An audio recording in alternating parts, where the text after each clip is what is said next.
Hate it. All right, so I want to do a video here about the state of the game, the 1.4 that's going to be coming in October here. Might be a little bit longer of a video. I wanted to go over the changes, the stuff that's coming, stuff that they talked about in the last state of the game that gave us quite a bit of information instead of just like hints and like barely information. Not as much talk about it as I thought there might be. I know there's a lot of different videos talking about it and stuff like that, but I kind of wanted to go over it myself, just to give my my interpretation of it and stuff like that.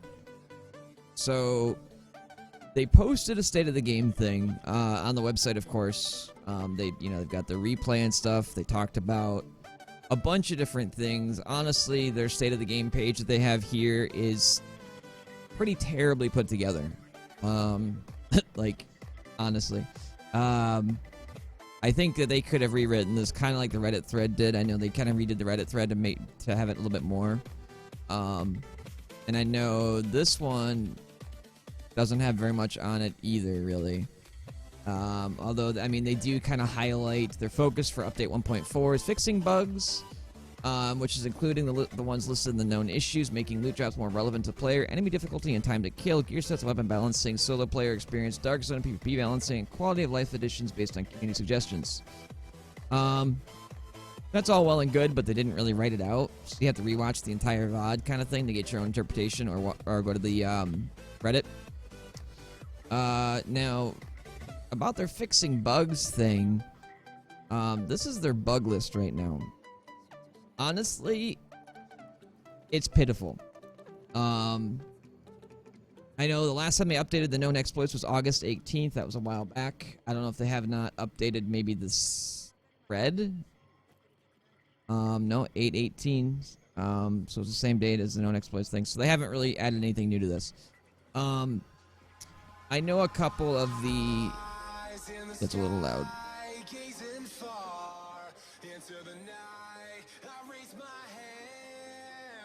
I know a couple of the YouTubers and stuff that went to the Elite Task Force meeting and stuff like that were talking about that the visit there was not really about like to discuss the bugs, the broken mechanic kind of stuff, the exploit, stuff like that. It was more to get their opinions, ideas, thoughts, and so on, basically. Which, I mean, I agree to a degree since it was only a 3-day event. I was not there, of course, like I mentioned. However, I do think that a lot of the mechanics, the broken skills, things that are not listed here, etc., that they have claimed that they know about, and I know they have like their own little special forum thing for it now, and I'm sure they probably are aware of some of them. But I think those need to be priority number one. And why I say that is because, like I've mentioned to my chat many times, things like triage, like, it's been 6 months now. Like, we need more information on these bugs and stuff that have been in the game for a very long time and have not been fixed, but supposedly they're aware of. Changing triage, just fixing triage would literally change the entire game. Not only does it change PvP, but it also changes PvE. And before balances are done, I really think that bugs like that need to be fixed beforehand. I mean, there's going to be a lot of, like, in the current state, if they fixed triage tomorrow, I guarantee you, not only would there be very upset people, there would be tons of people that wouldn't be able to farm PvE content. They would be struggling with PvP content, all the above. I mean, there's all different ones, of course. Like, triage isn't the only one. Triage is just a really, really big one. Now, I mean, there's broken skills. There's skills that end up, like, locking up, all different things. All the way down to doors and underground not working. But anyway, moving on from that, the state of the game information here. And I'll probably put this link in the description below here in the video once I end up uploading it to YouTube. So the state of the game,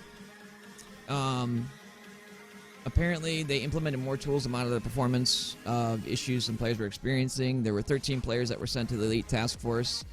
5 were content creators, 8 were normal players. From what I've seen, that's not accurate in the least, unless like Massive just didn't know that some of the other ones were content creators. There were more than just 5. Definitely more than 5. Like even on other YouTuber videos that went, like they even listed more than 5. Anyway, they're all under NDA. They can't go through details. So on. The PTS was postponed, of course. After the task force, they found that they wanted to add more features and stuff like that, so they pushed it back to add them. Apparently, it's planned to be launched this next week here. They don't know for sure yet or not. It'll still be a technical test for players that applied for the Elite Task Force, whether or not you were accepted or not. You will still be first in, at least for a few days ahead of time. 1.4 is still looking for October. No date in October, just October.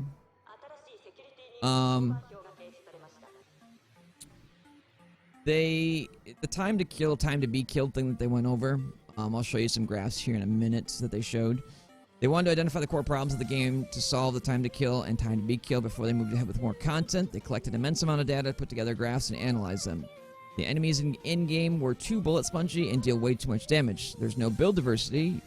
When you do not have a very specific build, you are not effective in endgame.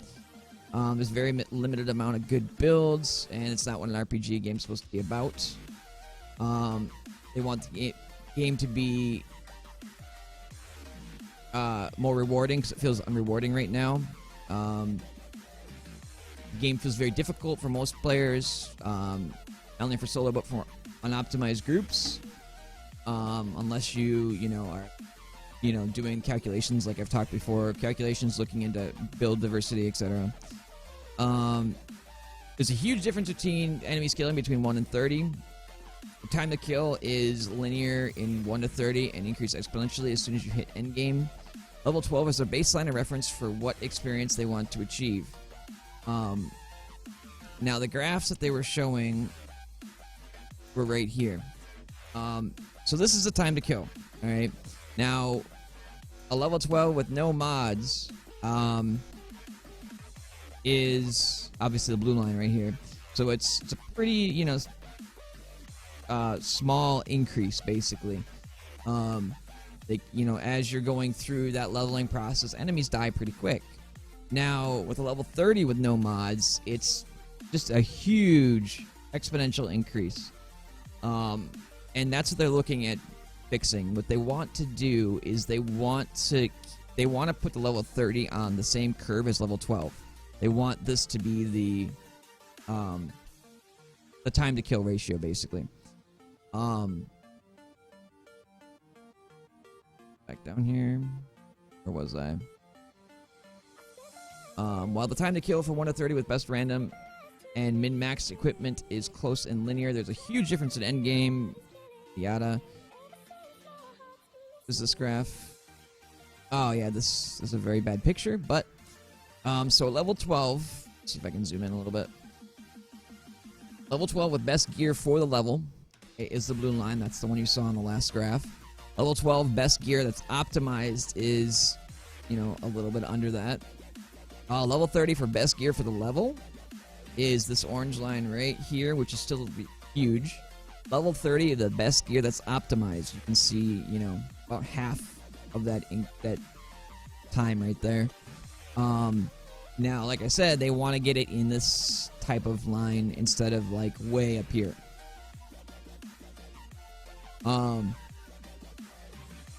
They talked about gear mods, and what I've been kind of hearing, you want to hold on to your gear mods, especially performance mods and stuff. They're going to be like talking about more of that later. Level 12 mods contribute to 6% of the time to kill, whereas level 30 mods contribute to 40% of the time to kill. They're a pretty critical part of the builds.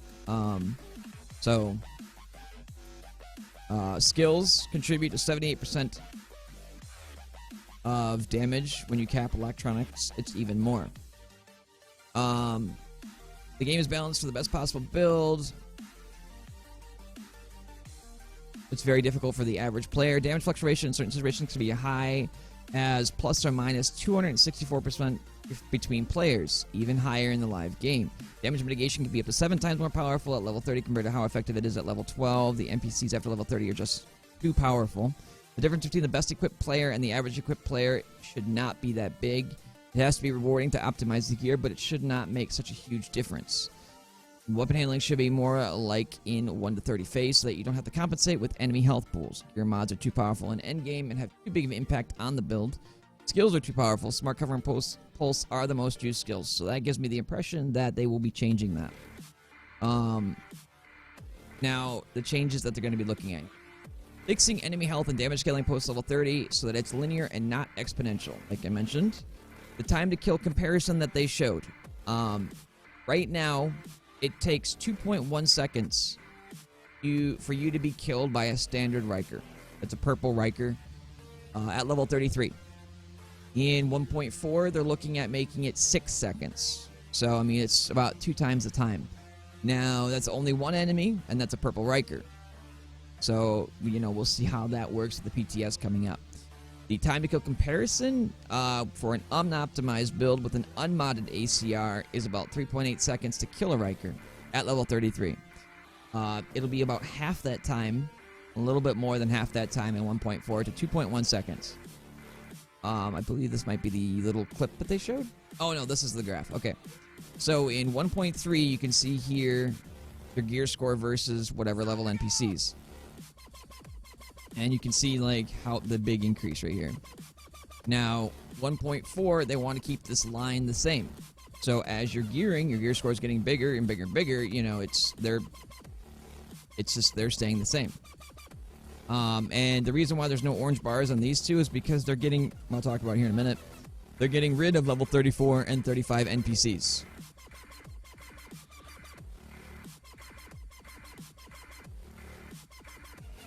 Let's see. What did I miss?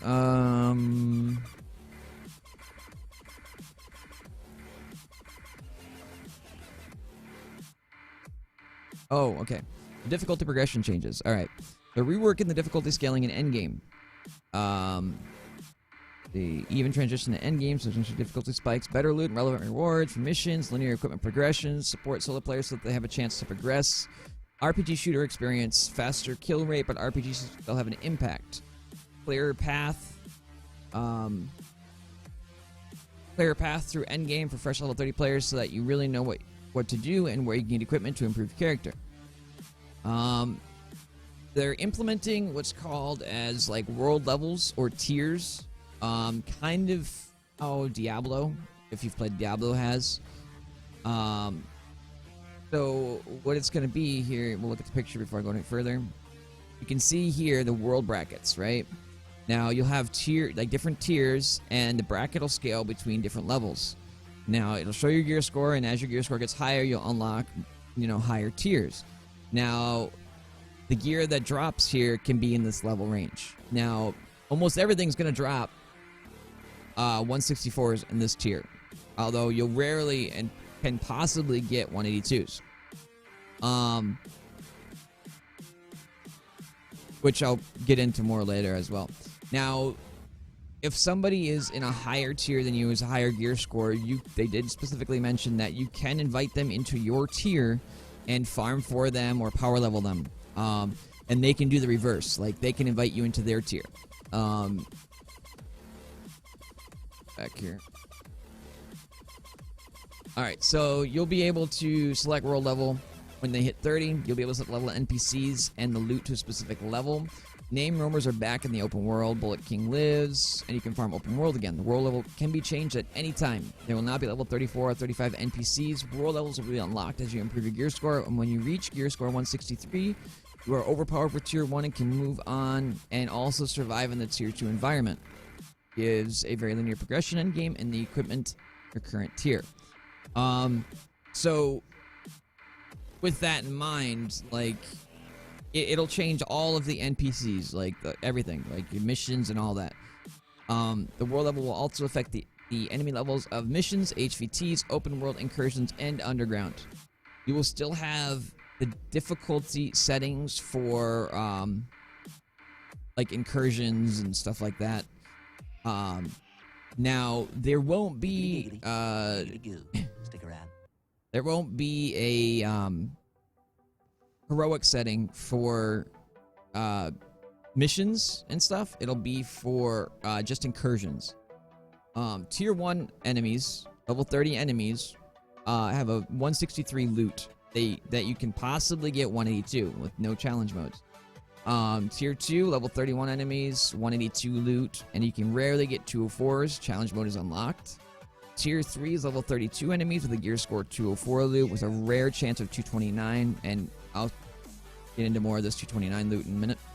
Tier 4 is level 33 enemies with 229 loot. Heroic mode incursions is unlocked. After 1.4, the difficulty normal to heroic does not affect enemy level anymore. It will affect the types of enemies you fight. Normal grunts to elite enemies. Normal, hard, challenge, heroic difficulty will not increase enemy level anymore, but the amount of loot you get. Okay? So, as you rank up through those levels, you're going to get more loot. Now, I don't know what the numbers are for that loot. You know, it could be 1, 2, 3, 4. It could be 1, 2, 4, 8. I don't know. Challenge mode plus content will not be scaled to 4 players per default, so you can play it solo now, which I'll talk about more too. When you're in a group, the enemies still scale up to the number of players. Elite NPCs are now smarter than before. So you will not just be bullet sponges, but move faster and more tactical. Heroic difficulty will be only available for incursions. Incursions will be the only content that is balanced for 4 players.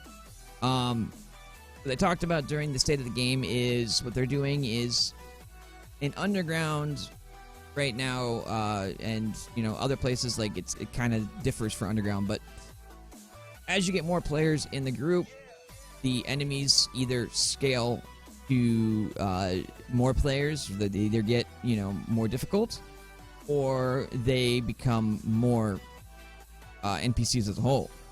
What they're doing is they're getting rid of that. They're like completely getting rid of that. Like, doesn't matter if it's 1 player up to 4 players, you're gonna have the same amount of enemies, the same enemies. Like, it's gonna make it so that like they explained, or like they mentioned, if you go do challenge mode content, etc., you can play it solo. So, but if you have 2 people, I mean, it's gonna be the same enemies.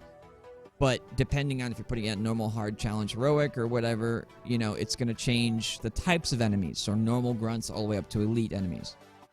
Normal is going to be mostly normal enemies. Hard is going to be normal enemies become veteran. Veterans become elite.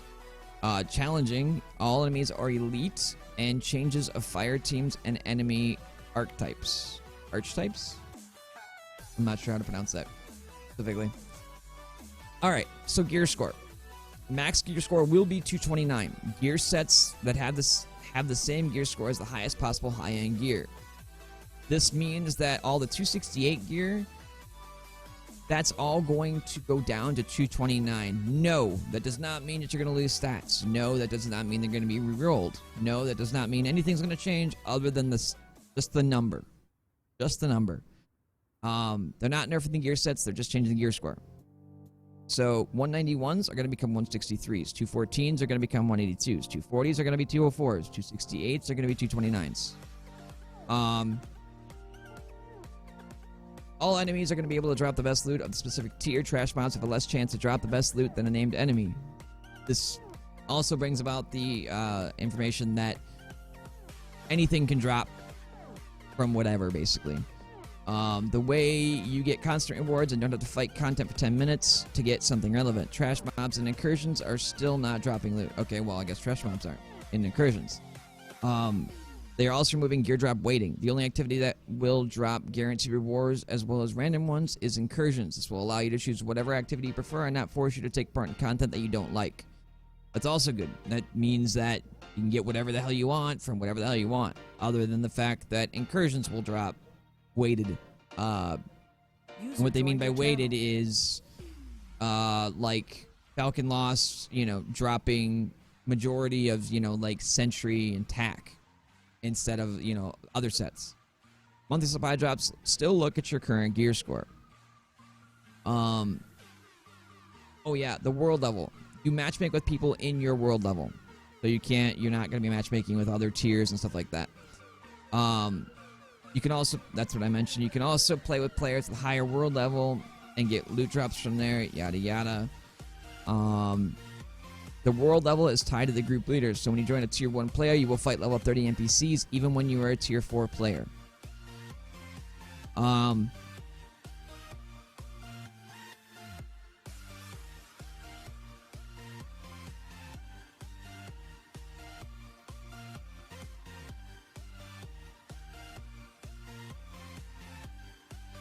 Dark Zone and PvP. PvP Dark Zone. They are listening. There will not be any specific Dark Zone mechanic changes in 1.4. Dark Zone selects the world level for you, and when you're put in world level 1, all enemies will be level 30. Dark Zone bracket is still calculated based on your gear score so that high level players can't harass low level players. So there's still going to be the gear score brackets in the DZ. You're not going to be able just to go down to, tier 1 and slaughter people. There's a lot of stuff still to be discussed. Player balancing, equipment balancing, scavenging, and many more. Of course, that's more information coming later. Now, that's a lot of changes. Quite a lot of them. The world tiers, obviously, are really cool. Let me see if I have the video here real quick. I know I saved it somewhere. Maybe I didn't.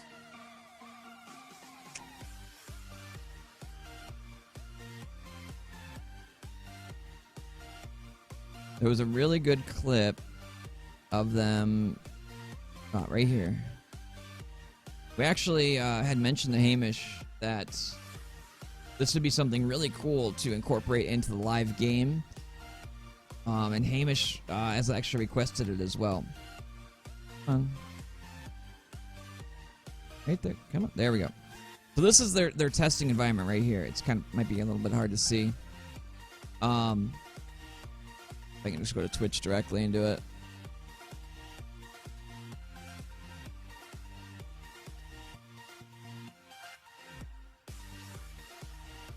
All right. So yeah, this is their testing environment right here. I can back up a little bit.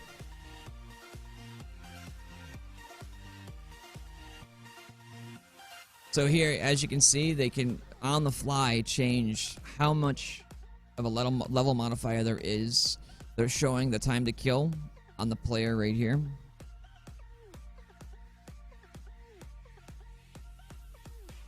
This is now, and this is 1.4. Now, I think personally, this is, these are good changes. I do think they're probably going to need to balance this to a degree.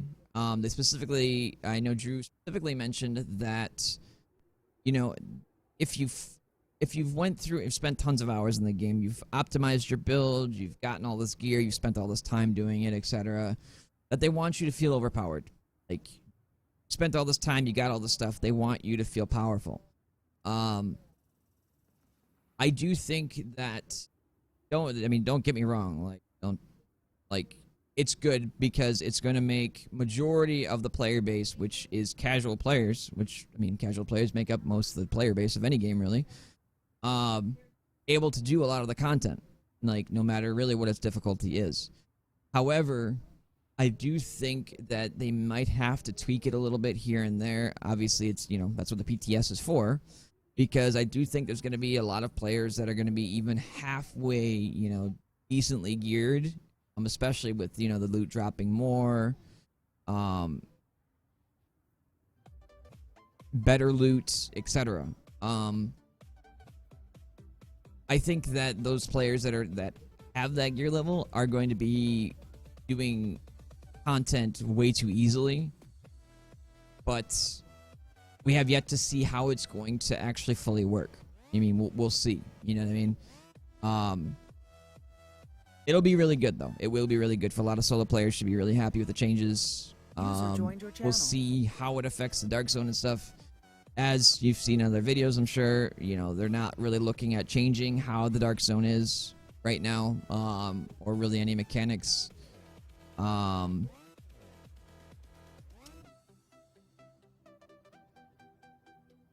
than that, I mean, the only other thing I can think of mentioning is when they bring down the gear score of items. Like I said, they're bringing it down, like the 268s down to 229. The yellow, like the high ends, what their levels are.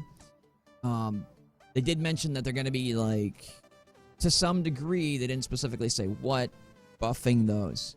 So whether that's, you know, buffing their stats or adding more talents for high-end gear or changing those talents.